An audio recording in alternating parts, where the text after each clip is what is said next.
Your brain is a terrible place to store ideas because it was designed to have thoughts, not to hold them like a dusty filing cabinet. That realization usually leads to a desperate search for the perfect digital assistant to manage the chaos. You eventually run into two very different philosophies. One is a powerhouse that wants to live on every screen you own.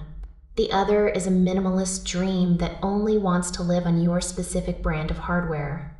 Let's look at the powerhouse first. This is the tool for the person whose life is a messy mix of devices.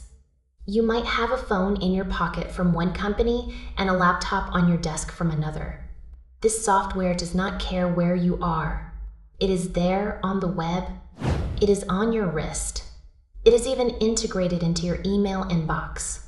It is famous for how it understands the way humans actually talk. You do not have to click through tiny calendars to set a deadline. You just type a normal sentence. Tell it to remind you to water the plants every third Friday at 4 in the afternoon. It just understands. It lifts that mental load right off your shoulders instantly. It is also the king of collaboration. If you are planning a big trip with friends or managing a complex project with a team, this is the tool that lets everyone see the same list. It scales with you.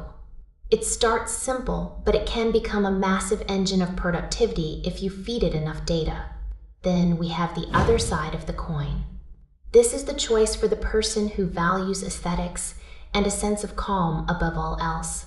It is an exclusive club. If you are not using specific high-end devices from a single brand, you cannot even get through the front door. But once you are in, the experience is like walking into a quiet, well-lit library. There are no distractions. The design is so clean it almost feels empty in the best way possible. It focuses on the transition of time. It separates what you are doing right now from what you are doing this evening. That tiny distinction changes how you feel about your workload. It stops being a giant wall of text and starts being a manageable flow. Everything is fast. The animations are smooth.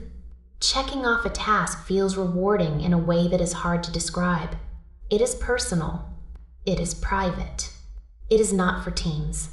It is for the individual who wants to sit down and focus without the noise of the outside world leaking in. Choosing between them is not about which one is technically better. It is about who you are. Do you love the idea of a tool that can do anything and go anywhere? That is the powerhouse route.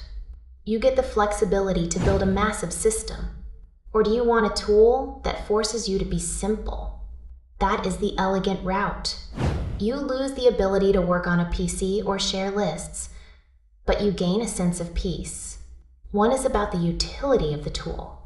The other is about the joy of the craft. If you find yourself constantly switching between a tablet, a phone, and a computer, you need the one that bridges those gaps. But if you are nestled deep in one specific ecosystem and you just want to feel organized without the stress, the minimalist choice is a breath of fresh air. It is a classic trade-off between power and polish. You have to decide if you want to manage your life with a heavy-duty multi-tool or a single perfectly balanced fountain pen. Both will get the job done, but the way you feel while doing it will be worlds apart.